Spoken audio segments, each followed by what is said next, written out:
Sebuah bongkahan batu berusia berabad-abad yang tampak tak tergoyahkan tiba-tiba hidup, bergerak dengan cara aneh dan tak terduga, seolah-olah kekuatan kuno yang besar telah terlepas. Dari cangkang batu itu, tanpa diduga, muncul seekor monster yang buas dan ganas, siap menghancurkan apapun yang menghalangi jalannya. Tanpa ragu, makhluk itu langsung menyerang orang-orang di sekitarnya dengan kekuatan yang mengamuk. Pemburu utama yang berdiri menghadangnya adalah sang tokoh utama, tegak dengan perisainya, bersiap untuk melawan meskipun tidak yakin dengan hasil pertempuran tersebut. Namun, perisai yang kokoh itu tidak mampu menahan pukulan, retak seketika, dan membuat pemburu itu tak berdaya di kedalaman dungeon golem. Pria itu berteriak memberi peringatan, tetapi pemburu muda dengan cekatan menghindar, tidak menerima serangan secara langsung melainkan mengarahkannya ke samping, mengelak dari pukulan mematikan. Para pemburu lain, percaya pada kemampuan mereka, saling berpandangan dan memutuskan sudah waktunya menyerang untuk menguasai keadaan.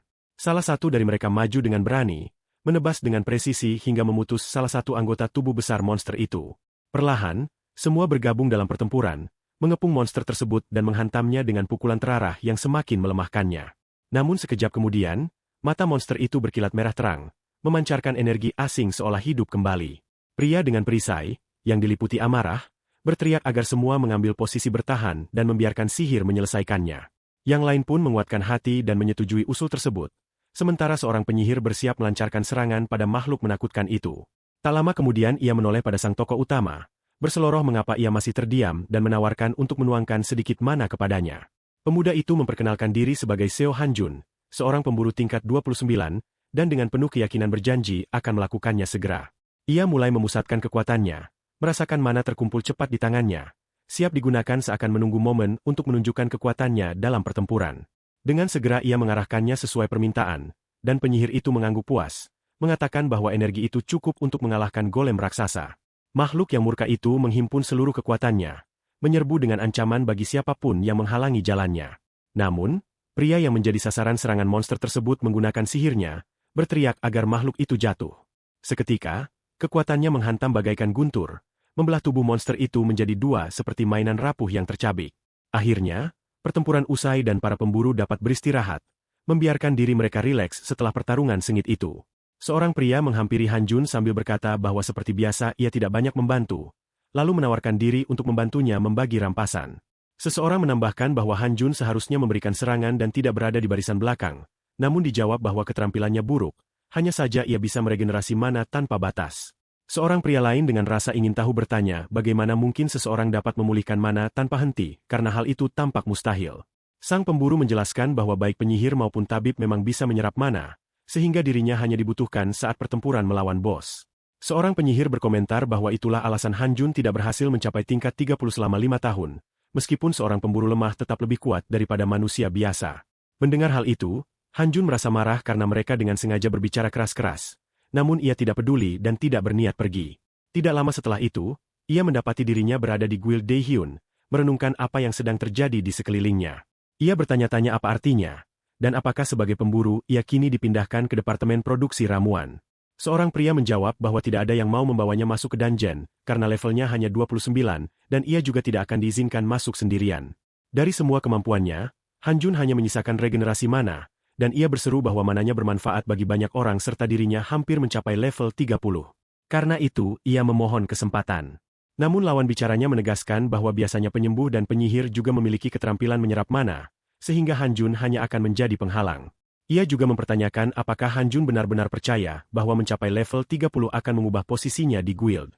Guild telah memutuskan untuk mengembangkan kelebihan yang dimilikinya, sehingga memproduksi ramuan mana adalah hal yang akan lebih cocok untuknya. Hanjun pun bertanya-tanya apa yang akan terjadi jika ia menolak. Apakah benar-benar akan dikeluarkan tanpa diberi kesempatan?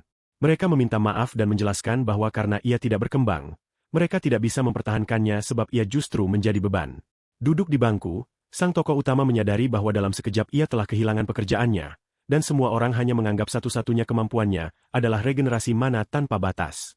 Padahal, kenyataannya kemampuan itu adalah keterampilan khusus yang tak pernah ia ceritakan kepada siapapun, bahkan mengejutkan karena ia telah memilikinya sejak sebelum menjadi pemburu.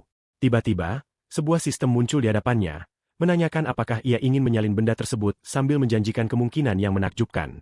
Sang pahlawan mengumpulkan pikirannya, mengulurkan tangan, dan menekan tombol persetujuan, berharap pada petualangan baru. Beberapa saat kemudian, makanannya berhasil disalin dan kemampuan itu dinamakan Ctrl-C dan Ctrl-V, yang memungkinkannya menyalin benda. Namun setelah terbangun, ia menyadari bahwa keterampilan ini cukup tidak berguna bagi seorang pemburu. Meskipun awalnya ia merasa gembira, segera jelas bahwa kemampuan tersebut hanya berlaku untuk dirinya. Begitu suatu benda keluar dari genggamannya, benda itu menghilang layaknya fata morgana. Karena itu, Han Jun tidak bisa menyalin uang ataupun menjual kembali peralatan. Namun ada hal lain yang lebih mengganggunya, yakni adanya batasan level untuk menyalin peralatan, sehingga Dagger of Loyalty hanya bisa digunakan mulai level 90. Karena levelnya tidak sesuai, penyalinan benda tersebut mustahil dilakukan, dan ia pun dijuluki penyuplai mana karena regenerasi mananya yang tak terbatas. Kenyataannya, ia hanya menyalin dan menempelkan sejumlah kecil mana yang telah diserap, yang tidak hilang dan bisa ditransfer kepada pemburu lain. Ia mencoba menyalin keterampilan dengan cara yang sama, namun hal itu membutuhkan pembunuhan monster berlevel tinggi, sesuatu yang sangat ia dambakan. Dengan begitu, semua orang akan melihat apa yang sebenarnya mampu ia lakukan. Ia ingin mencapai setidaknya level 30 dan mendengar kabar bahwa Longsword of the Khaleesi Dragon telah tiba di Korea. Han Jun menyadari bahwa pedang itu memiliki 2 slot keterampilan khusus, secara signifikan meningkatkan pertahanan, dan metodenya unik karena memiliki level tersendiri. Begitu pedang itu diperoleh, level penggunanya langsung meningkat 200 dan dapat digunakan mulai level 13. Bagi seorang pemburu seperti dirinya, pedang legendaris itu sangatlah ideal. Jika ia berhasil menyalinnya, ia akan menjadi pemburu level 230. Yang merupakan tiket menuju kehidupan bahagia. Dalam waktu seminggu, pedang itu akan dipamerkan di Korea, meskipun hanya tersisa 10% dari kekuatannya dan hanya layak dipakai untuk beberapa kali pertempuran. Para pemilik pedang ingin meraup keuntungan darinya, sementara Han Jun menyadari bahwa ini adalah kesempatan besar untuk setidaknya menyentuh pedang itu sekali saja agar bisa menyalinnya selamanya.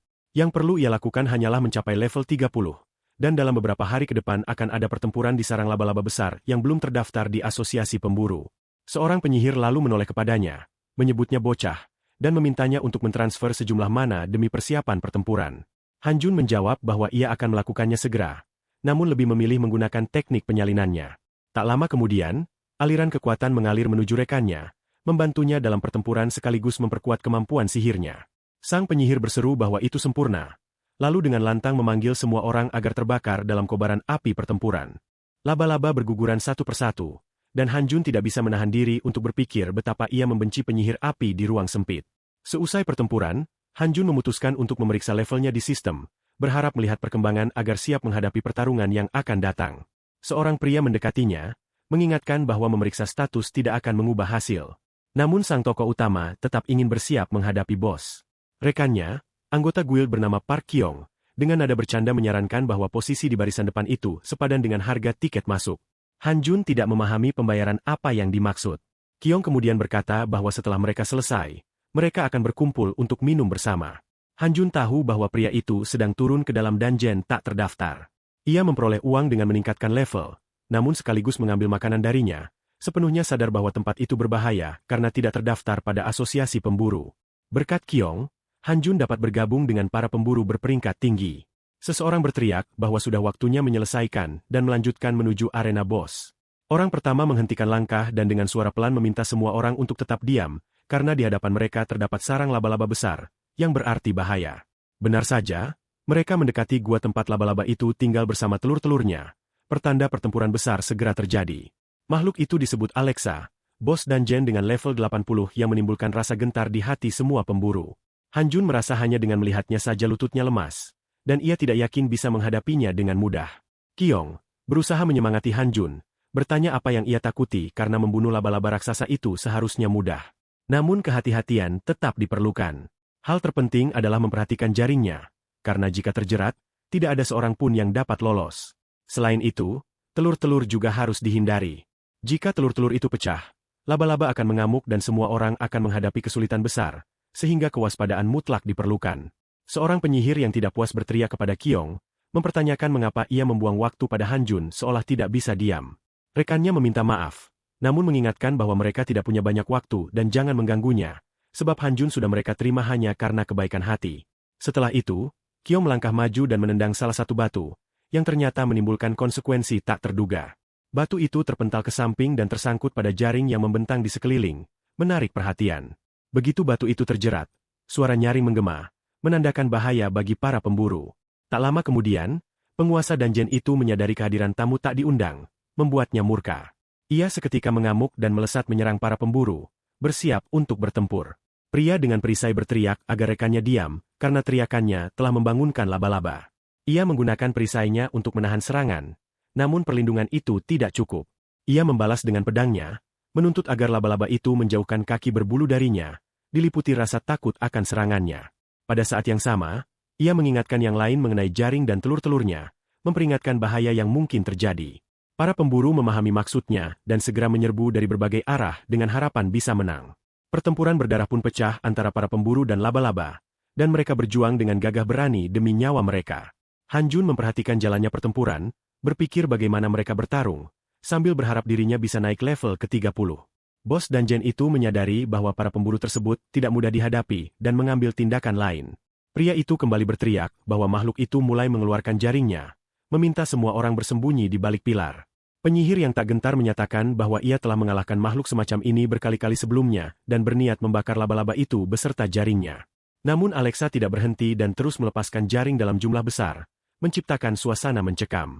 Sebuah bola pelindung mulai terbentuk tepat di depannya, yang hendak digunakannya sebagai perisai. Akan tetapi, api penyihir itu tetap mendekat, membakar apapun yang dilewatinya dan menyulut ruang di sekitarnya.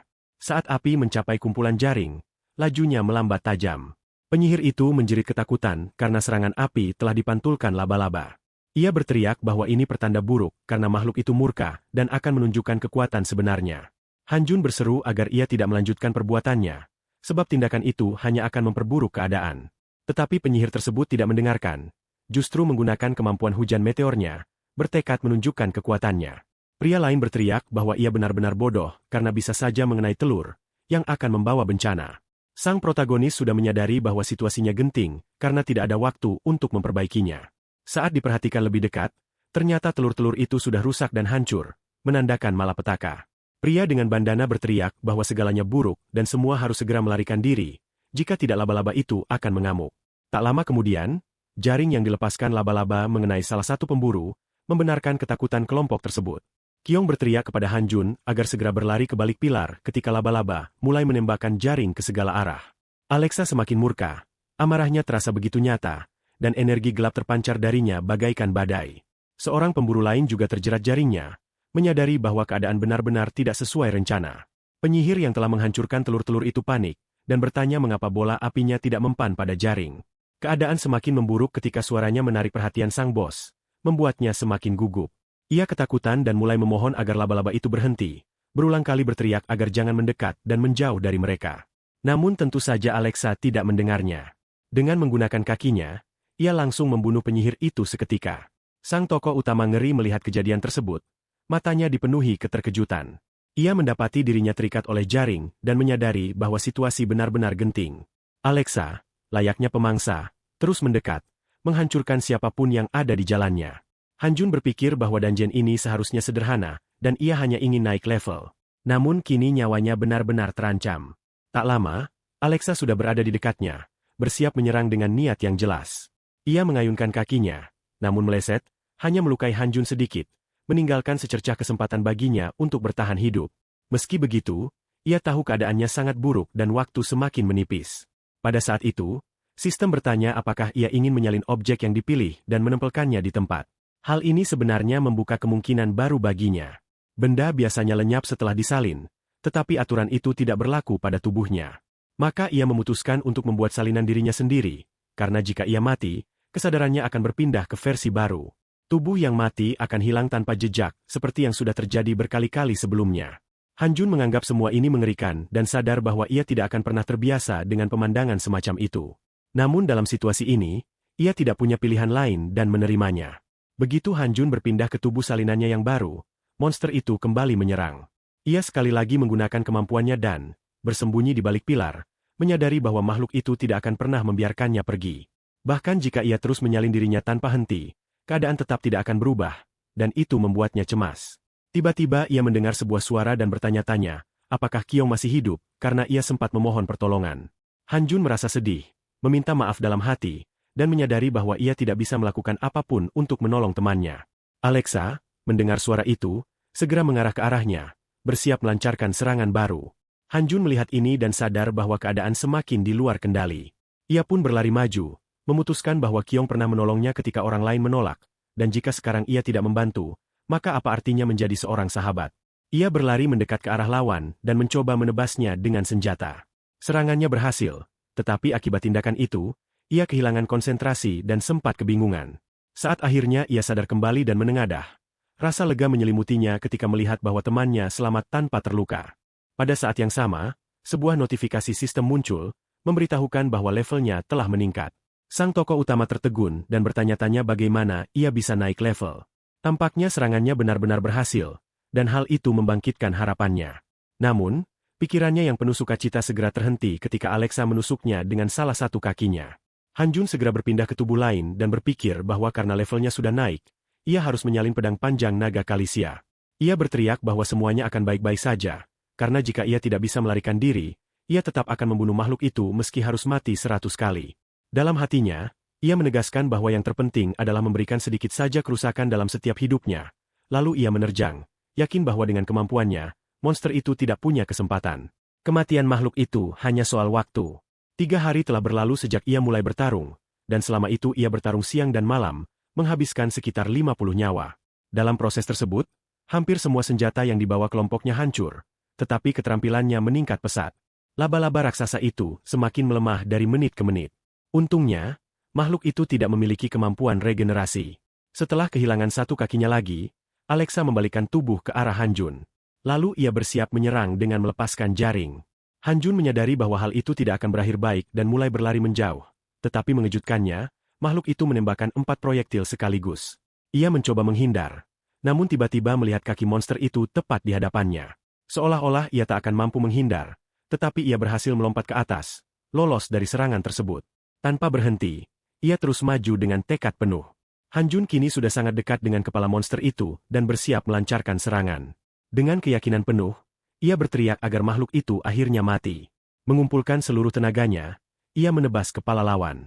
Namun sesaat setelah itu, pedang yang digunakannya patah berkeping-keping. Hanjun menyadari bahwa keadaan benar-benar buruk karena ia lupa menyalin dan menempelkan senjatanya. Tak lama kemudian, tubuhnya jatuh ke tanah dengan keras. Monster yang ia lawan semakin murka dan bersiap menyerangnya kembali. Hanjun sadar bahwa situasinya kini benar-benar genting. Namun pada saat itu, sesuatu yang aneh terjadi. Mata laba-laba itu meredup dan mulai bersinar dengan cara berbeda. Tubuhnya kemudian terbelah dan mulai hancur berkeping-keping. Yang terlihat oleh Hanjun hanyalah ledakan dari tubuh lawannya. Ia merasa girang atas apa yang terjadi, bahagia karena akhirnya berhasil mengalahkan makhluk berbulu itu. Setelah kemenangannya, levelnya terus meningkat satu persatu, dan sistem memberitahukan bahwa ia telah menerima hadiah karena berhasil menghancurkan laba-laba besar tersebut. Sang pahlawan meraih Kiong dan berteriak agar ia tetap bertahan, sambil mengingatkan bahwa mereka ingin minum bersama. Setelah membersihkan dungeon, ia berjanji akan mentraktirnya dengan whisky terbaik. Ketika perhatiannya teralihkan oleh percakapan itu, ia segera merasakan serangan datang dari samping. Wajar jika ia kehilangan konsentrasi lalu terjatuh. Saat menengadah, ia melihat laba-laba kecil yang disebut anak laba-laba dari laba-laba besar level 30. Lalu ia berteriak bahwa makhluk itu mengejeknya karena ia sudah tidak memiliki senjata. Ia menyadari bahwa akan sangat sulit bertarung sambil melindungi Kiong. Ia bergegas ke sisi temannya dan menutupi tubuh temannya dengan tubuhnya sendiri ketika laba-laba kecil itu menyerang. Makhluk pertama yang menerjang ke medan pertempuran terpotong menjadi serpihan dalam sekejap. Yang lain melihat hal itu dan, dengan panik, mulai sedikit mundur. Namun, mereka segera menyerang bersama-sama ke arah pria yang telah membunuh rekan mereka. Gadis yang pertama kali melawan mereka menggunakan keterampilan api neraka, dan laba-laba kecil itu musnah seketika. Tokoh utama menyadari bahwa api neraka adalah sihir tingkat tertinggi dari sihir api, dan hanya ada segelintir penyihir di seluruh dunia yang mampu mengendalikannya dengan bebas. Jika ingatannya benar, hanya ada satu penyihir seperti itu di negeri, dan yang dimaksud kini adalah seorang ksatria yang menggunakan ilmu sihir serta menempati peringkat kelima dalam daftar pemburu nasional. Pada saat itu, ia memutuskan lamunan sang pria dan menanyakan apakah mereka satu-satunya yang selamat. Hanjun memandangnya dan dengan penyesalan mengatakan bahwa hal itu benar. Jiong melihat orang-orang yang telah mati dan menyadari bahwa keturunan laba-laba besar telah muncul, yang berarti telur-telurnya sudah menetas, membuatnya murka. Tampaknya kelompok tingkat tinggi itu telah musnah sepenuhnya.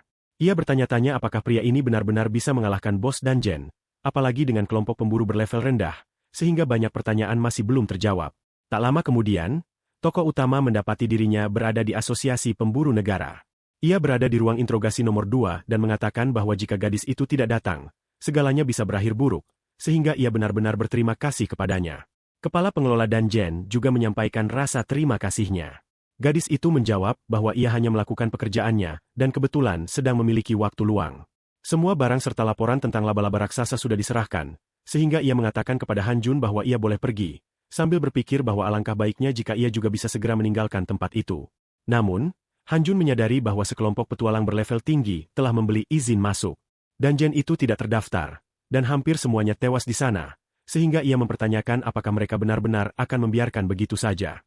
Temannya kemudian bertanya apakah ia benar-benar ingin tetap tinggal, mengingat setiap hari puluhan, bahkan ratusan petualang tewas di dungeon yang tidak terdaftar. Mereka menandatangani surat pernyataan yang menyetujui risiko tersebut pada formulir masuk dan keluar, belum lagi para pemburu berlevel rendah yang membayar suap demi ikut serta secara ilegal di dungeon untuk meningkatkan level mereka.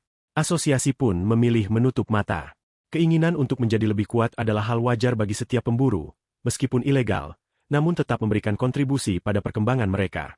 Gadis itu kemudian menanyakan, apakah masih ada pertanyaan lain?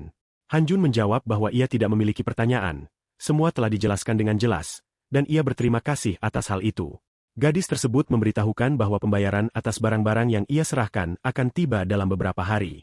Sang pahlawan mengucapkan terima kasih, menolak, dan menambahkan bahwa semuanya sudah ia serahkan kepada Kyong. Beberapa saat setelah mengucapkan hal itu, ia langsung menghilang dari tempat tersebut. Rekannya berpikir bahwa ia jelas bukan orang biasa, karena menolak hadiah yang begitu berharga. Bagaimanapun juga, ia berhasil membersihkan dungeon tingkat tinggi seorang diri, dan pemburu bernama Han Jun ini jelas layak untuk diungkap lebih jauh. Sementara itu, tokoh utama berjalan di sepanjang koridor dengan perasaan gembira, karena segalanya berjalan baik baginya. Ia kemudian memerintahkan sistem untuk membuka inventory dan melihat bahwa ia memiliki jaring laba-laba besar. Karena menggunakan keterampilan menyalin pada saat itu, ia memiliki banyak jaring, dan Han Jun tahu bahwa benda tersebut akan sangat berguna baginya. Beberapa jam sebelumnya, sistem telah memberitahukan bahwa ia menerima sebuah item sebagai hadiah atas keberhasilannya menghancurkan laba-laba besar.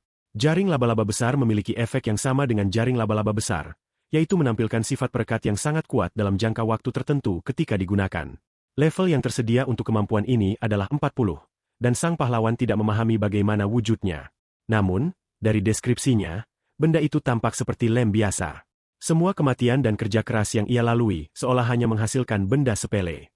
Ia berpikir mungkin benda itu bisa dipakai sebagai perekat untuk lalat dan nyamuk, sehingga ia menyalinnya untuk berjaga-jaga. Setelah itu, ia mengetuk benda tersebut dan tetap tidak mengerti bagaimana cara menggunakannya. Tak lama kemudian, sesuatu yang aneh mulai terjadi padanya dan jaring itu mulai terbuka. Han Jun bertanya apa yang sebenarnya terjadi dan kemana benda itu menghilang. Sistem pun melaporkan bahwa jaring laba-laba besar telah diserap oleh sebuah keterampilan yang sudah ada. Ia terkejut dan bertanya-tanya apa maksud dari semua ini, sambil menduga apakah kemampuan itu benar-benar bisa ditingkatkan. Sistem pun membenarkan bahwa kemampuan menyalin sebuah objek memang bisa ditingkatkan, membuat sang pahlawan kembali terperanjat. Setelah itu, sistem melaporkan bahwa kemampuan untuk menyisipkan sebuah objek telah ditingkatkan ke level baru, dan 3 pilihan keterampilan muncul. Han Jun tidak memahami mengapa kemampuan itu bisa ditingkatkan. Lalu ia menduga apakah hal ini berhubungan dengan perolehan inti. Jika benar, maka penyalinan akan menyerap item yang sesuai dan berkembang pula. Ia merasa hal tersebut benar-benar menakjubkan. Han Jun melihat bahwa pilihan pertama yang disebutkan sebelumnya adalah sebuah item yang mapan, dapat disimpan selama yang diinginkan. Pilihan kedua adalah objek yang bisa disisipkan di mana saja dalam waktu terbatas, sementara pilihan ketiga adalah melepaskan jaring laba-laba besar. Ia menilai kemampuan itu tidak berguna, tetapi memutuskan untuk mencobanya selama 1 menit. Beberapa saat kemudian, sebuah item muncul di dalam inventory. Han Jun menyadari bahwa ia sempat menjatuhkannya, tetapi benda itu tidak menghilang. Ia merasa sangat senang, terlebih setelah waktu yang ditentukan berakhir dan item itu baru menghilang setelah 1 menit penuh. Hal itu membuatnya bahagia karena ia bisa menyalin sebanyak mungkin, mengatur pengatur waktu menjadi 30 menit, lalu membuatnya hingga ratusan bahkan ribuan. Saat itu, ia begitu gembira hingga tertawa di dalam asosiasi pemburu, menarik perhatian orang-orang di sekitarnya. Han Jun berpikir bahwa mulai hari ini ia sudah kaya dan akhirnya bisa hidup layaknya manusia. Hal pertama yang perlu ia lakukan adalah menyalin pedang naga Kalisia. 2 jam sebelumnya, sebuah truk melaju kencang melintasi jembatan pelangi. Jalanan cukup padat, namun tidak ada yang menghalangi lajunya. Mobil terdepan mendapat perintah untuk menjaga kecepatan dan jarak, dan mereka menjawab bahwa mereka akan mempertahankan kecepatan saat ini. Moore Grant, seorang pemburu level 112 dari Asosiasi Pemburu Internasional, menoleh kepada rekannya dan menanyakan berapa kali gadis itu pernah datang ke Korea. Ales Hugh menjawab bahwa ia sudah pernah ke sana 2 kali, dan kini berada di level 131 sebagai seorang penyihir. Laki-laki itu mencatat bahwa ia pernah menyebut ibunya berasal dari daerah tersebut. Ia lalu berkomentar bahwa Ales pasti sangat senang bisa kembali, tetapi gadis itu menegaskan bahwa tanah itu adalah tanah kelahiran ibunya, bukan dirinya, sehingga ia tidak terlalu peduli. Moore kemudian bertanya apakah benar pameran pedang panjang akan berakhir di Korea, dan apakah Ales telah mengajukan cuti. Rekannya itu menimpali bahwa ada sesuatu yang ingin ia temukan di bawah tanah Korea. Moore pun mengatakan bahwa ia berharap Ales akan menemukan apa yang ia cari kali ini. Namun gadis itu menegaskan bahwa hal itu bukan urusannya, meskipun suatu hari nanti pasti akan berdampak pada dirinya juga. Mobil terdepan kemudian melaporkan bahwa mereka tengah melewati terowongan bawah tanah di Jembatan Pelangi. Karena adanya gelombang elektromagnetik dari bawah tanah, komunikasi akan terputus selama 5 menit. Moore berkomentar bahwa terowongan itu berada tepat di atas laut, dan bertanya apakah hal tersebut tidak menimbulkan masalah. Gadis itu menjawab bahwa ia berbicara omong kosong, sebab jika terowongan runtuh, maka itu akan menjadi bencana besar. Rekannya berkata bahwa seseorang sebaiknya membuka jendela, karena udara di dalam terasa pengap. Ales lalu bertanya apa yang romantis dari sebuah terowongan bawah tanah yang berbahaya. Laki-laki itu menegaskan bahwa ia tidak mengerti, karena justru disitulah letak keistimewaannya, sama seperti di Jembatan Pelangi. Pada saat yang sama, sebuah peristiwa terjadi di kantor pintu masuk dungeon. Sung Mo, seorang pemula level 21 dari Guild Orang Bijak Agung, mengeluh betapa membosankannya bekerja sebagai penjaga tiket di pintu keluar dungeon. Laki-laki di sebelahnya menimpali bahwa ia seharusnya bersyukur, sebab 3 minggu yang lalu tempat itu seperti neraka di bumi. Tiba-tiba, ia merasakan sesuatu yang aneh mendekat dan sesuatu menghantam dirinya. Saat menoleh, ia melihat makhluk itu dan bertanya-tanya apa gerangan wujudnya. Setelah diamati lebih cermat, ternyata itu adalah slime yang tampak imut, namun ia menduga slime itu tertinggal dari dalam dungeon. Ia kemudian bertanya, apakah seekor siput bisa muncul di permukaan. Laki-laki itu menjawab tegas bahwa tentu saja tidak. Namun sebelum ia sempat menambahkan sesuatu, suara keras terdengar. Derap langkah begitu kuat hingga membuatnya waspada, dan dengan enggan ia menoleh ke belakang. Makhluk yang terlihat di hadapan mereka ternyata sangat besar, hingga bayangannya menutupi keduanya. Tak lama kemudian, troll raksasa itu langsung menerjang mereka. Pada saat itu, tokoh utama sedang memeriksa kondisinya dan dengan saksama memperhatikan karakteristiknya. Beberapa keterampilannya telah meningkat masing-masing sebesar 30 dan 18 poin. Tingkat kelasnya kini mencapai peringkat keempat dengan level keterampilan pertama. Han Jun menyimpulkan bahwa segalanya baik-baik saja karena statistiknya telah meningkat, dan semua kematiannya sejauh ini tidak sia-sia. Kini ia sudah mencapai level 50. Bagi seorang pemburu, pencapaian level ini membuat lebih mudah bergabung dengan kelompok, sebab monster di dungeon tingkat menengah biasanya berada pada level yang sama. Selain area pemula, pengalaman dapat diperoleh lebih cepat di dungeon semacam itu, dan lebih banyak item bisa didapat sebagai hadiah, terkadang bahkan yang langka. Oleh karena itu, proses meningkatkan level menjadi lebih mudah. Untuk memulainya, ia memutuskan untuk membuat salinan jaring laba-laba raksasa dan mencoba menjualnya di pelelangan. Namun, pikirannya mendadak buyar ketika ia melihat orang-orang yang memaksa jalan sambil membentak yang lain agar menyingkir. Mereka tampak sangat tergesa-gesa dan tidak memahami bagaimana dungeon itu bisa runtuh. Han Jun bertanya-tanya bagaimana dungeon itu bisa runtuh. Namun apakah hal tersebut benar-benar karena sebuah dungeon break?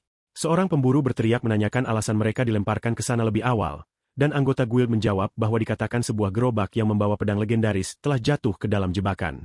Oleh sebab itu, permintaan bantuan segera dikirimkan kepada Asosiasi Pemburu Internasional. Sang tokoh utama bertanya-tanya, apakah itu pedang panjang naga Kalisia? Tampak jelas bahwa ia kini dikepung oleh para monster akibat kebocoran dungeon, dan situasi ini tidak menguntungkan karena kapal-kapal terbang telah berkumpul di atap markas Asosiasi Pemburu. Para pemburu meminta agar segera dikirim permohonan bantuan kepada guild lain, dengan tugas utama melindungi gerobak yang membawa benda-benda legendaris tersebut. Seorang laki-laki bertanya penuh heran tentang perintah yang dianggapnya tak masuk akal itu dan siapa yang memberikannya. Namun, gadis itu menjawab bahwa kini dialah yang memimpin sekaligus komandan pasukan mereka. Jiong menegaskan bahwa ia memerintahkan agar para monster dimusnahkan dan warga sipil dilindungi, karena itulah prioritas tertinggi. Situasi sudah sangat genting, sehingga segala pertanyaan harus ditunda. Seorang bawahan pun menyatakan bahwa ia tidak memiliki pertanyaan lagi. Tiba-tiba, gadis itu menoleh dan melihat sesuatu yang aneh terjadi. Seorang pemuda berusaha menembus jalan menuju atap sambil berkata bahwa ia juga ingin pergi ke sana, sehingga ia meminta mereka menyingkir. Sang komandan mengatakan bahwa mereka sedang terburu-buru dan memerintahkannya untuk segera naik. Han Jun berteriak kepada perempuan itu agar mengizinkannya ikut karena ia juga ingin membantu. Namun, orang-orang yang menahannya berkata bahwa ia tidak bisa melakukannya. Gadis itu menatapnya penuh keterkejutan dan bertanya apakah benar ia adalah Tuan Han Jun. Sang tokoh utama menegaskan bahwa ia akan ikut, dan meskipun tidak bisa bertarung melawan monster, ia bisa membantu mengevakuasi warga sipil, sebab dalam keadaan semacam ini segala bentuk pertolongan akan berguna. Komandan itu menatapnya dengan cermat, menimbang situasi, lalu akhirnya menyetujui. Karena itu, kapal pemburu segera terangkat ke langit dan melaju menuju lokasi kejadian. Jiong berkata bahwa ia berhasil menyelamatkan rekannya dari dungeon dan laba-laba raksasa, dan kini ia ingin mengevakuasi warga sipil, hal yang patut dipuji. Han Jun tersenyum sambil berpikir bahwa sebenarnya ia sedang mengejar tujuannya sendiri. Seorang laki-laki lalu bertanya tidakkah aneh bahwa baru 3 minggu berlalu sejak jembatan pelangi ditutup. Komandan menjawab bahwa di dunia mereka, segala sesuatu bisa terjadi, termasuk kebocoran dungeon yang lain. Dan berapa kalipun itu terjadi, mereka akan selalu menuju pusat peristiwa demi mencegah terulangnya bencana yang pernah menimpa 15 tahun yang lalu. Setelah kata-kata itu terucap, semua yang hadir menutup mulut mereka, dan masing-masing teringat pada apa yang pernah terjadi saat itu. Sang tokoh utama berpikir bahwa ia masih mengingat peristiwa tersebut seakan-akan baru terjadi kemarin. Pada masa itu, kebocoran dungeon terjadi secara serentak di seluruh dunia. Peristiwa itu disebut sebagai bencana internasional, sesuatu yang terjadi ketika jumlah monster yang dimusnahkan di dalam dungeon tidak mencukupi. Dalam keadaan semacam itu, dungeon menjadi terlalu padat hingga runtuh, membentuk celah, lalu para monster keluar dan menyerang penduduk yang tak bersalah. Dalam kekacauan itulah, kedua orang tua sang tokoh utama tewas. Ia tidak pernah menceritakan hal itu kepada siapapun, dan tidak ada seorang pun yang akan mempercayainya. Namun, pada saat itu, sebuah makhluk supranatural dari dimensi lain muncul dan memberinya sesuatu yang kala itu tampak seperti kutukan. Tentu saja, anak itu merasa sangat ketakutan ketika hal itu terjadi. Makhluk tersebut menyebutnya sebagai sebuah anugerah dan menetapkan batas waktu selama 20 tahun. Anak itu sendiri tidak mengetahui apakah hal itu berarti kemampuan tersebut hanya akan bertahan 20 tahun atau justru menandai panjang usianya. Namun jam pasir kutukan itu terus berdetak hingga kini. Mengingat kembali apa yang terjadi, Han Jun pun memikirkan batas waktunya. Ia juga teringat bagaimana makhluk itu muncul setelah sebuah bencana besar. Maka, ketika makhluk itu muncul kembali, bencana berikutnya pasti terjadi. Dan kini hanya tersisa 5 tahun hingga saat itu tiba.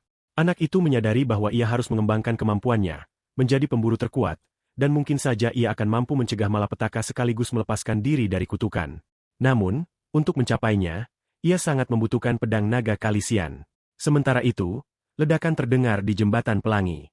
Penduduk sipil meninggalkan mobil mereka, dan mulai melarikan diri dari monster yang muncul dari celah.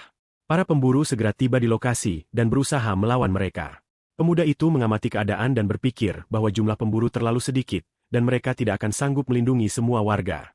Saat itu, seekor goblin muncul di belakangnya dan mencoba menyerangnya. Namun, laki-laki itu menyadarinya dan dengan mudah membunuhnya, memotongnya menjadi beberapa bagian. Akan tetapi, serangan terhadapnya tidak berhenti karena jumlah monster yang sangat banyak terus menyerbu. Ketika pemuda itu tidak sempat bereaksi terhadap serangan berikutnya, seorang pria dari samping datang membantunya. Ia menoleh kepada pemuda itu dan berkata agar tidak lengah saat bertarung.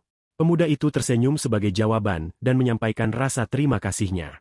Pemburu senior berkata bahwa jika pemuda itu kembali lengah, maka ia tidak boleh berharap akan ada pertolongan.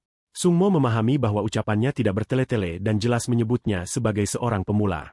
Namun, ia juga sadar bahwa orang tua itulah yang telah menyelamatkannya dari orc, dan hari ini menjadi kali kedua ia menolongnya. Oleh karena itu, pemuda itu bertekad untuk membalas budi. Laki-laki tersebut memperhatikan bahwa darah berceceran di mana-mana dan merasa mual. Sung Mo lalu bertanya apakah ada kabar mengenai bala bantuan, dan rekannya menjawab bahwa mereka tidak dapat menghubungi siapapun karena adanya gelombang magnet di dalam dungeon. Meski begitu, mereka pasti sudah mengetahui situasi dan sedang dalam perjalanan. Orang itu menegaskan bahwa penduduk harus berlari menuju awal jembatan. Sung Mo bertanya apakah benar di sana mereka akan lebih cepat bertemu dengan bala bantuan. Pemburu senior itu menegaskan bahwa hal tersebut tidak menjadi soal, karena lebih baik dibandingkan mati di tempat ini. Maka, ia memerintahkan Sung Mo untuk mengikuti langkahnya.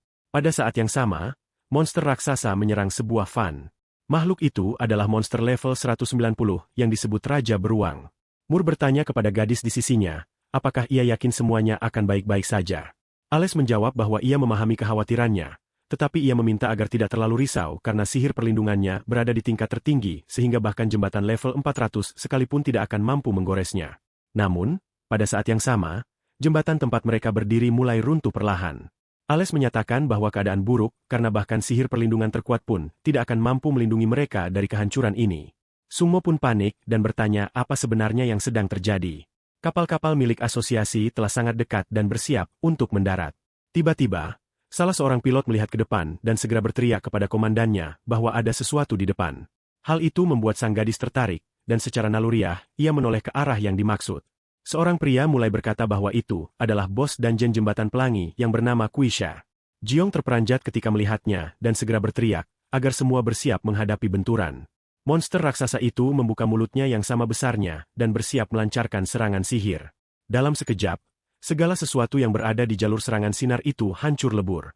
Jembatan di hadapannya runtuh di bawah tekanan makhluk tersebut.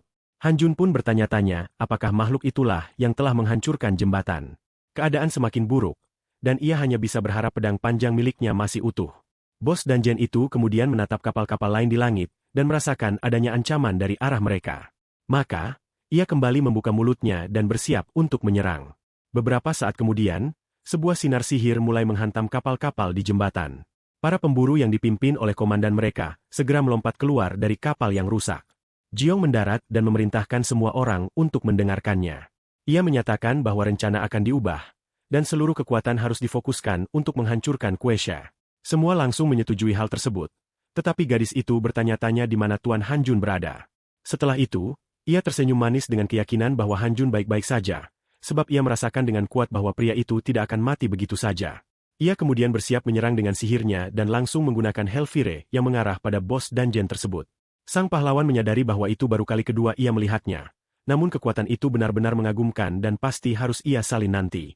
Hanjun sendiri mendarat di suatu tempat tidak jauh dari sana, dan sistem memilih untuk melepaskan jaring laba-laba besar. Ia berpikir bahwa tugas utamanya sekarang adalah menyalin pedang panjang naga Kalisian. Sementara itu, sekelompok orang bertopeng bergerak maju dan komandan diberitahu bahwa kemunculan Qi adalah hal yang tak terduga, dan satu kesalahan saja bisa membahayakan mereka juga. Namun, sang komandan menegaskan bahwa sebaliknya, keadaan ini justru menguntungkan karena pemburu Jiong dan para anggota asosiasi akan sibuk untuk sementara waktu. Menghancurkan bos adalah cara cepat untuk menutup terobosan, dan selama itu mereka bisa bergerak maju tanpa terlihat agar tidak berhadapan dengan para monster. Tokoh utama melangkah lebih jauh dan melihat banyak monster mati di sana. Jelas merupakan hasil kerja para pemburu. Namun, masalahnya adalah bahwa makhluk-makhluk tersebut biasanya bergerak secara tersembunyi, sehingga ia merasa ada sesuatu yang tidak beres. Tiba-tiba, ia mendengar seorang pria berteriak agar segera lari. Sungmo masih terus bertarung melawan serigala-serigala itu dan bersikeras tidak akan kabur, karena ia merasa mampu menghadapi monster semacam itu. Laki-laki yang lebih tua dalam kondisi terluka lalu berkata agar ia mendengarkannya, sebab jika tidak lari mereka berdua akan mati. Rekannya bertanya bagaimana ia bisa meninggalkannya. Hanjun berpikir bahwa mereka adalah para pemburu yang menjaga pintu masuk dungeon, dan salah satu dari mereka sedang terluka. Ia memutuskan bahwa dirinya tidak boleh terdistraksi dan harus tetap fokus pada tujuannya, karena mereka pasti bisa mengatasi masalah mereka sendiri dengan cara apapun. Laki-laki itu berteriak kepada rekannya bahwa ia tidak mengerti mengapa anjing-anjing berperingkat rendah itu berada di dungeon sesulit ini. Sebab, ketika mereka berkumpul dalam kawanan, kekuatan mereka setara dengan makhluk berlevel tinggi. Dan jika ia melihat ada banyak dari mereka, maka keadaan akan benar-benar gawat karena artinya jumlah mereka sangat banyak. Itu adalah serigala monster level 15, biasanya makhluk berlevel rendah, tetapi mereka berkumpul dalam kawanan berjumlah 20 hingga 30 ekor. Sungmo bertekad untuk bertarung dan mengatakan bahwa ia tidak peduli. Semua ini karena lelaki tua itu menerima luka-luka akibat dirinya, dan kini giliran ia yang harus melindunginya. Ketika tokoh utama mendengar hal itu, ia segera berhenti dan mengalihkan perhatiannya ke sana. Ia kemudian teringat bagaimana ia telah menyelamatkan Qiong dan memintanya untuk bertahan, karena mereka harus keluar dari tempat itu. Para monster mulai mendekat, mencium bau mangsa. Yang paling berani menerjang pria yang membawa senjata. Tetapi tentu saja lelaki itu menyadari serangan tersebut dan dengan mudah menebas kepalanya. Monster berikutnya yang menyerang adalah salah satu yang sejak tadi berdiri di samping dan melihat celah terbuka. Sungmo juga menyadari serangan itu, sehingga ia menggunakan senjatanya untuk menangkis, lalu melakukan sedikit putaran dan menusukkan pedangnya ke leher lawan. Kini pria itu menyerang monster di belakangnya. Lelaki tersebut merasakan serangan datang dan menyadari bahwa ia tidak bisa menghindar tepat waktu. Pada saat yang sama, tokoh utama datang menolong dan mendorong hewan itu dengan bahunya. Serangan itu ternyata cukup kuat, dan serigala tersebut tewas. Hanjun menoleh kepada orang asing itu, dan bertanya apakah ia baik-baik saja. Orang asing itu menjawab bahwa ia baik-baik saja, tetapi tidak untuk waktu lama karena masih ada banyak musuh di sana. Memang benar, makhluk-makhluk itu terus berdatangan tanpa henti. Sung Mo berterima kasih atas pertolongannya dan menyuruhnya segera kabur. Semua ini karena bahkan pemburu berlevel tinggi pun tidak akan sanggup menghadapi kawanan sebesar itu. Tokoh utama berdiri di depan sambil tersenyum dan mengatakan bahwa semua ini justru sangat bagus. Sung Mo heran dan bertanya apa yang sedang ia bawa. Han Jun menggunakan sistem dan memutuskan untuk melelangnya sedikit nanti. Para serigala melihat mangsa baru mereka dan bersiap untuk menyerang. Saat itu, lelaki itu berpikir tentang apa yang akan terjadi jika ia menggabungkan jaring laba-laba raksasa dengan keterampilan copy paste miliknya. Ia selalu penasaran seberapa efektif hal itu melawan sekelompok besar monster. Sung Mo melihat beberapa makhluk menerjang pria itu dan mengira ia pasti sudah dicabik-cabik. Namun, ternyata tidak sesederhana itu karena sistem menyatakan bahwa jaring laba-laba raksasa telah digunakan dengan opsi keterampilan kedua. Hanya karena itulah sejumlah besar jaring muncul dan menyelimuti mereka.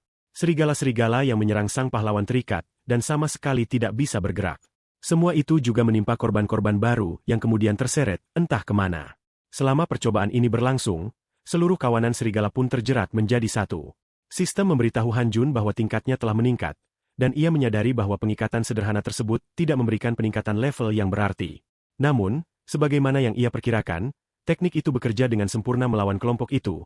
Hanya saja ia perlu menemukan cara untuk menyerang setelah mengikat mereka. Sung Mo mengira bahwa ia telah menetralkan seluruh kelompok sekaligus dan bertanya-tanya keterampilan macam apa yang bisa melakukan hal itu. Menurutnya, pasti itu adalah kemampuan tingkat tinggi. Pria itu berterima kasih atas bantuannya dan menanyakan, apakah ia kebetulan merupakan bala bantuan dari asosiasi.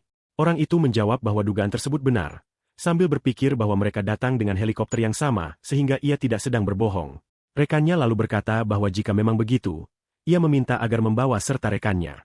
Sung Mo berteriak kembali bahwa hal itu tidak perlu, karena ia tidak akan meninggalkannya meskipun harus mengorbankan nyawanya. Petugas senior itu menanggapi bahwa pria tersebut akan aman bersamanya. Han Jun merasa terkejut melihat betapa setianya orang itu, sebab ia berteriak bahwa ia tidak akan pernah membiarkannya sendirian. Sang pahlawan berpikir bahwa dalam keadaan seperti itu, keduanya tetap berada dalam bahaya. Tentu saja hal itu menyedihkan. Tetapi tidak ada jalan keluar lain, selain itu semuanya hanyalah salinan. Maka ia memerintahkan agar inventori terbuka, lalu mengeluarkan sebuah botol kecil dan menyerahkannya. Ia mengatakan agar benda itu diminum. Pria tersebut terkejut, tetapi orang itu menjelaskan bahwa cairan tersebut adalah ramuan tingkat menengah, sehingga memang tidak cukup untuk bertarung, tetapi setidaknya ia bisa berdiri kembali. Sang senior bertanya mengapa ia memberikan barang berharga semacam itu. Sang pahlawan tersenyum dan menjawab bahwa sang junior pasti tidak akan pulang tanpa dirinya. Sung Mo merasa sangat terinspirasi oleh ucapannya dan menganggap betapa hebat dirinya. Ia pun mengungkapkan rasa terima kasih yang mendalam serta memperkenalkan diri bahwa namanya adalah Kang Sung Mo, pengawas pintu masuk dungeon, dan memintanya untuk setidaknya mengingat nama tersebut. Ia berjanji bahwa kelak akan membalas kebaikan itu. Sang pahlawan kemudian bertanya, apakah ia boleh meminta bantuan. Ia sedang mencari sebuah mobil van milik Asosiasi Pemburu Internasional dan berharap mereka bisa menunjukkan letaknya, karena ia benar-benar buruk dalam hal arah. Orang itu terkejut mendengarnya dan bertanya, apakah benar ia seorang pemburu jika bahkan tidak bisa menemukan jalan. Pada saat yang sama, Raja Beruang terus mengamuk dan menghancurkan segala yang ada di sekitarnya. Namun, setelah Ales menggunakan sihirnya padanya, ia seketika roboh ke tanah.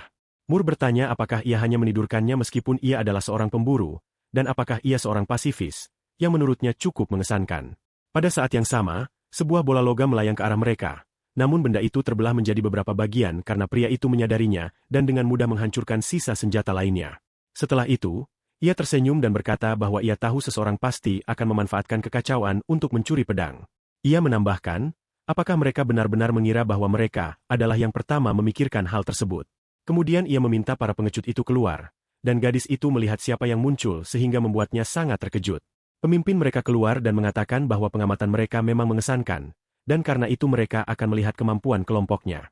Segera setelah mengucapkan hal tersebut, ia langsung melancarkan serangan. Mur menjadi orang pertama yang menerima serangan, tetapi ia dengan mudah menangkisnya dengan pedang. Saat melakukannya, ia berkata bahwa mereka tidak boleh meremehkan mereka karena mereka adalah pengawal dari sebuah senjata legendaris. Oleh sebab itu, mereka tidak seharusnya menganggap mereka akan mudah ditangani. Lawan mereka kemudian mulai melarikan diri dan pria itu berteriak agar ia berhenti lalu mengejarnya. Ales menyadari bahwa itu adalah jebakan dan berteriak agar ia tidak berlari ke sana, tetapi sudah terlambat karena tubuh pria itu mulai terasa tidak beres. Ia segera berlutut dan darah muncrat dari mulutnya. Rekannya merasa cemas dan bergegas mendekat, tetapi pria itu tidak memahami apa yang sedang terjadi pada dirinya. Ales berteriak bahwa mereka telah menyemprotkan racun yang menimbulkan kerusakan dan untuk sementara waktu menghalangi penyerapan mana, sehingga jika ia tetap bertarung maka hal itu akan membunuhnya. Kapten para penyerang mengatakan bahwa penyihir itu memang memiliki intuisi yang baik, bahwa mereka telah diremehkan, dan bahwa ini hanyalah cara mereka bekerja pada umumnya. Perempuan itu menanggapi bahwa menggunakan racun untuk melawan orang lain sudah menjadi hal biasa meskipun ada larangan dari asosiasi. Jika memang begitu, maka baiklah. Ia akan membuat mereka menyesali perbuatan mereka 100 kali lipat, bahkan mungkin 1000 kali lipat. Penyihir musuh lalu melontarkan api dan mengatakan bahwa seorang penyihir yang tidak bisa menggunakan mana tidak akan mampu melakukan apapun. Ia menambahkan bahwa lebih baik perempuan itu berhenti dipuji dan biarkan saja dirinya mati, karena pedang panjang itu pasti akan menjadi milik mereka. Namun, pada saat pria itu mencoba menyerangnya, kepalanya langsung terpenggal dari tubuhnya. Para penyerang tidak memahami apa yang sedang terjadi dan melihat hewan itu bangkit kembali. Karena ukurannya yang luar biasa besar serta keganasannya, mereka tidak mampu melakukan apapun dan akhirnya menjadi korban. Hewan itu menjatuhkan lawannya, melemparkan mereka ke berbagai arah, lalu tanpa belas kasihan menghabisi mereka dengan anggota tubuhnya yang raksasa. Kapten musuh menyadari bahwa gadis itulah yang melakukannya, dan berteriak bahwa ia adalah orang gila. Ternyata beruang itu tidak mati, melainkan hanya pingsan, sehingga mereka harus mundur. Sisanya sudah tewas dan tercabik-cabik. Sementara hewan tersebut mulai bergerak menuju orang-orang lainnya. Gadis itu menyadari bahwa kini giliran mereka. Mur bertanya-tanya apakah ia akan mencoba menidurkannya lagi. Rekannya mengingatkan apakah ia lupa bahwa saat ini gadis itu tidak bisa menyerap mana. Lalu menambahkan bahwa ia tahu sikap pasifis gadis itu suatu hari akan berbalik melawan mereka. Tampaknya dugaan itu akhirnya terwujud hari ini. Gadis itu menjawab bahwa memang benar demikian, tetapi ia tidak harus mati karena dirinya. Segera setelah itu, ia bergegas maju untuk bertarung. Beberapa lingkaran sihir muncul di tangannya, yang ia maksudkan untuk digunakan menyerang. Rekannya melihat apa yang terjadi dan bertanya apa yang sedang ia lakukan, tetapi Ales tetap tidak berhenti dan terus berlari lurus ke arah lawannya. Tentu saja, penggunaan mana membuat tubuhnya terpengaruh buruk oleh racun. Seperti yang sudah ia perkirakan, penyerapan mana sepenuhnya terhalang sehingga kemampuannya terkunci. Raja beruang melihat buruannya berlari langsung ke arahnya dan segera berusaha menyerang. Ales menyadari bahwa ia tidak dapat melakukan apapun, sehingga secara naluriah ia berpindah posisi di depan rekannya. Namun, pemandangan yang tampak di hadapannya membuatnya tertegun karena sang pahlawan telah menggunakan keterampilannya. Sebuah jaring muncul di depan beruang itu dan mulai menyebar mengelilinginya, menempel pada anggota tubuhnya yang besar.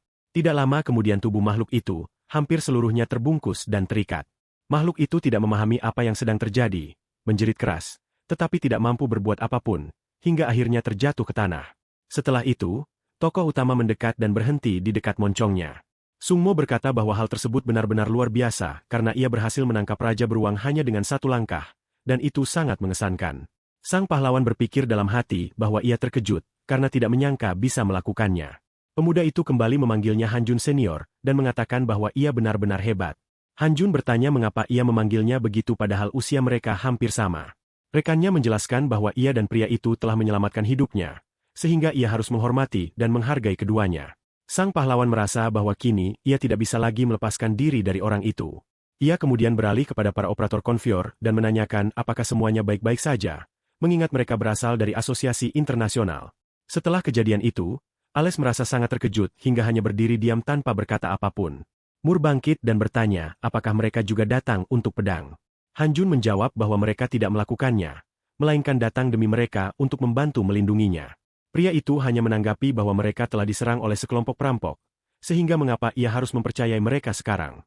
Pria itu melirik ke arah mayat-mayat yang tergeletak dan menyadari bahwa mereka datang untuk pedang panjang, tetapi telah dibunuh oleh Raja Beruang.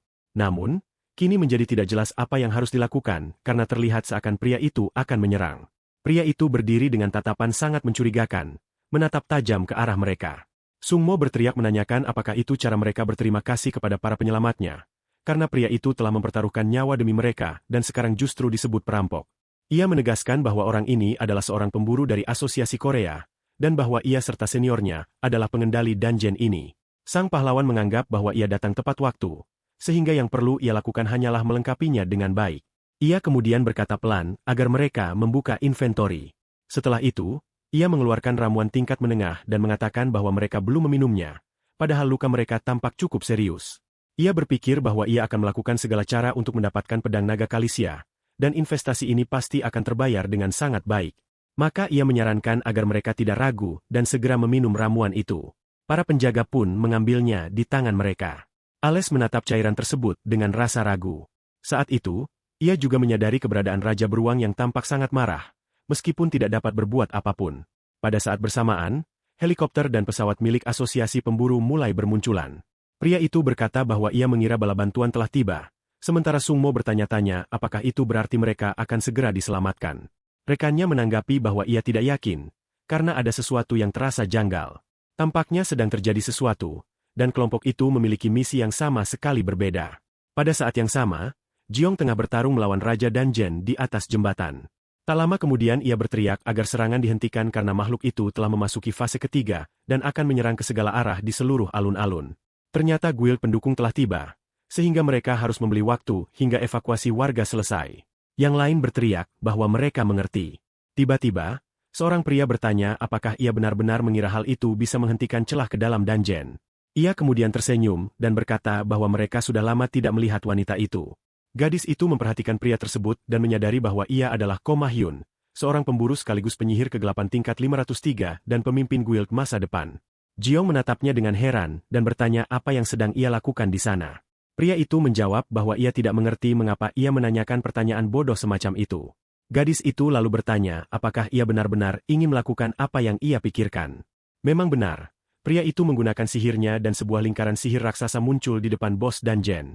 Jiong berteriak agar ia segera menghentikannya, karena jika ia gagal mengalahkan makhluk itu dengan mantra tersebut, segalanya akan hancur. Ma Hyun berkata bahwa mengkhawatirkan hal sepele seperti itu tidak akan membawanya kemanapun. Ia menambahkan bahwa terakhir kali saat penyegelan dungeon di Jembatan Pelangi, ada asosiasi dan Jiong juga hadir. Bersama-sama mereka telah melakukan hampir segalanya, dan kali ini ia tidak akan berdiam diri. Menurutnya, inilah buruannya. Dan ia akan mengambil segalanya untuk dirinya sendiri. Lalu ia menggunakan keterampilan petir kegelapan. Gadis itu menyadari apa yang akan terjadi, sehingga ia berteriak agar semua orang segera lari. Kekuatan yang digunakan penyihir kegelapan itu mulai menyebar ke seluruh area dan mengenai banyak orang. Bos dungeon pun terkena serangan dahsyat tersebut dan langsung terjatuh ke tanah. Saat monster itu roboh, tubuhnya menembus jembatan hingga meninggalkan celah besar. Tokoh utama berhasil bertahan dengan tangannya, kemudian menggunakan kekuatannya untuk memanjat kembali. Ia sempat berpikir bahwa itu adalah akhir baginya, tetapi ternyata semuanya baik-baik saja. Setelah sedikit siuman, ia menoleh ke samping. Di sana ia melihat orang-orang lain yang juga terhempas oleh kekuatannya, serta sebuah fan. Ia merasa lega karena fan itu masih utuh, begitu juga semua orang. Namun, sesuatu yang sangat besar menarik perhatiannya ke sisi lain, sebab kini ia berdiri tepat di samping bos dungeon yang raksasa itu. Han Jun sangat terkejut ketika menyadari bahwa itu adalah Kuisha. Tidak jelas bagaimana ia bisa berada di sana. Apakah ia sudah mati atau telah ditangkap? Pada saat yang sama, seorang penyihir kegelapan muncul dan berkata, apakah benar masih ada yang selamat di tempat itu? Ia menambahkan bahwa pria ini hanyalah seorang pemburu tingkat rendah, dan hal itu patut dipuji. Han Jun menatapnya dengan saksama dan menyadari bahwa ia pernah melihat lambang itu sebelumnya, yaitu lambang guild terkuat ketiga di negara tersebut. Pria itu berkata bahwa ia tampaknya berasal dari guild pendukung, tetapi bukankah menyelamatkan warga dan menghancurkan monster seharusnya menjadi prioritasnya? Pria itu bertanya apa maksudnya berbicara tentang penyelamatan sekali lalu penghancuran monster, karena itu terdengar aneh. Ia melihat sekeliling dan menyadari bahwa semua warga telah dievakuasi, tetapi ia merasa masih mendengar seseorang dan itu bukanlah Kuisha. Ternyata suara itu berasal dari Raja Beruang yang sedang terikat. Ma Hyun menyentuh jaring tersebut dan bertanya apa itu. Lalu menduga apakah itu jaring laba-laba agung. Ia bahkan tidak tahu bahwa jaring itu bisa digunakan dengan cara demikian. Pada saat yang sama, jaring yang membelenggu makhluk raksasa itu mulai hancur. Raja Beruang sendiri dimusnahkan hanya dengan sekali sentuhan dari penyihir kegelapan. Sang pahlawan menyadari bahwa Ma Hyun merobek jaring tersebut hanya dengan menjentikan jarinya. Padahal jaring itu mampu menahan monster level 200 seberat 25 ton bahkan mencabik-cabik tubuh beruang itu. Ia bertanya-tanya apakah bos dungeon Jembatan Pelangi juga merupakan perbuatannya. Sang pahlawan segera menoleh ke sistemnya dan melihat beberapa pesan di sana. Sistem melaporkan bahwa puluhan level telah meningkat, tetapi juga menyebutkan bahwa ia tidak berhasil memperoleh item karena mengalahkan Raja Beruang. Ma Hyun bertanya lagi apa sebenarnya itu. Apakah benar suara peningkatan level, hanya untuk monster lemah yang telah ia tangkap. Ia kemudian meminta maaf karena sepertinya ia telah merebut jarahan berupa jaring laba-laba, dan ia tidak berpikir bahwa anak beruang itu adalah hasil perbuatannya. Jadi, tanpa sengaja ia memberikan serangan terakhir dan mengambil hadiahnya. Lalu ia melemparkan sesuatu dan berkata agar mereka menyimpan cakar Raja Beruang untuk diri mereka sendiri. Ia tidak membutuhkannya, sehingga mereka bisa mengambilnya karena ia tidak suka memiliki barang yang bukan miliknya. Tokoh utama menatapnya dengan dingin lalu berkata agar ia mendengarkan dengan saksama. Namun tiba-tiba Jiong muncul dan bertanya apakah orang ini adalah Tuan Han Jun. Pria itu juga menyadarinya. Gadis itu langsung berpikir bahwa semuanya telah terjadi persis seperti yang ia duga. Ma Hyun bertanya apakah mereka saling mengenal, yang berarti pria itu juga berasal dari asosiasi. Kini ia mengerti mengapa sejak awal ia tidak menyukainya. Jiong menanyakan apa yang sebenarnya terjadi, namun pria itu menjawab bahwa tidak ada hal istimewa. Lalu ia melihat bahwa tim pendukung sedang mengevakuasi warga dan mengatakan agar pria itu ikut bersama mereka, sebab jika Kuisha terbangun ia akan mulai mengamuk. Sang pahlawan bertanya, apakah ada cara untuk membunuhnya? Rekannya dengan nada sedih menjawab bahwa sayangnya hal itu mustahil.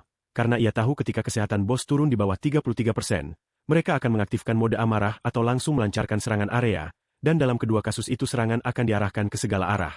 Biasanya mini bos yang lemah hanya mengaktifkan mode amarah, yang membutuhkan konsentrasi lebih sedikit tanpa harus membagi pertarungan ke dalam fase.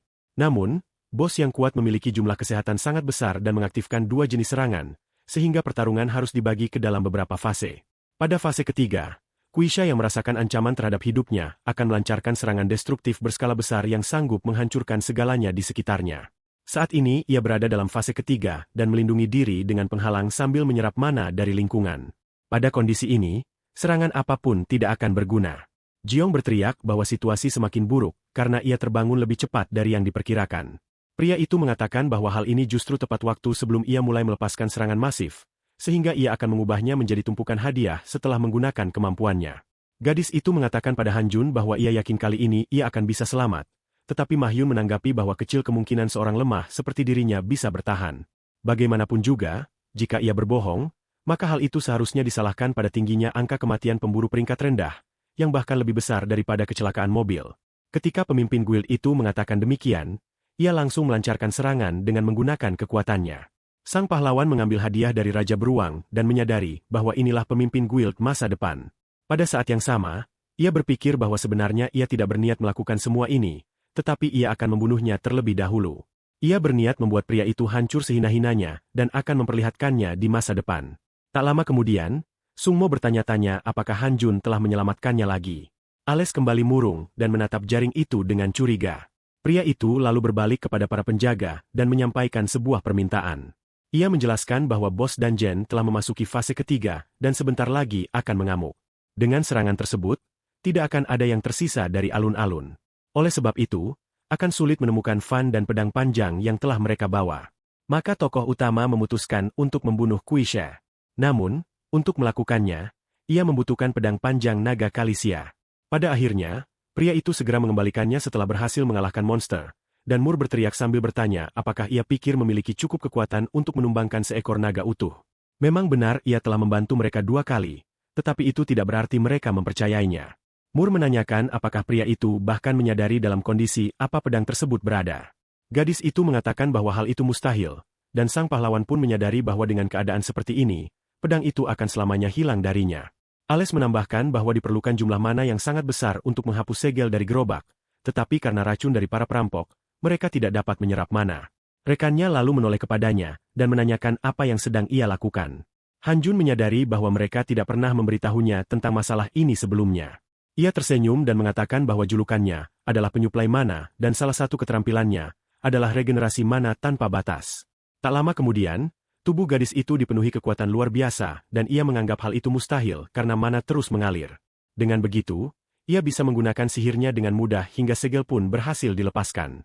Sang pahlawan berterima kasih padanya atas segala hal dan menegaskan bahwa ia akan menepati janji untuk mengembalikan pedang itu.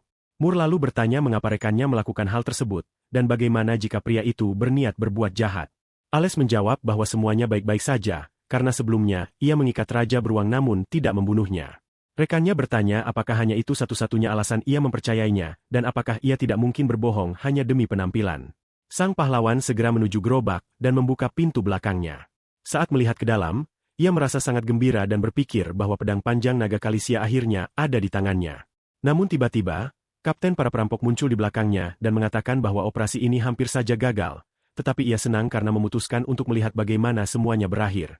Sang pahlawan tidak mengerti apa yang sedang terjadi, tetapi pria di belakangnya langsung menyerangnya dengan senjata. Karena jaraknya sangat dekat, Han Jun tidak sempat bereaksi dan segera tertusuk. Sung Mo dan yang lainnya terkejut melihat bahwa ia telah terbunuh. Para penjaga juga menyadari apa yang telah terjadi dan mengerti bahwa pria ini adalah seorang penjahat yang masih hidup. Kapten musuh itu langsung melompat ke dalam van dan bersiap untuk mencuri senjatanya. Ia bahkan mengatakan bahwa siapa yang menyangka bola itu akan jatuh ke tangannya dengan cara seperti ini. Pada saat itu juga, sistem melaporkan bahwa jaring laba-laba raksasa mulai hancur akibat kematian pemiliknya. Karena itulah, van yang selama ini tergantung di jaring tersebut langsung jatuh dan perlahan tenggelam semakin dalam ke dalam air.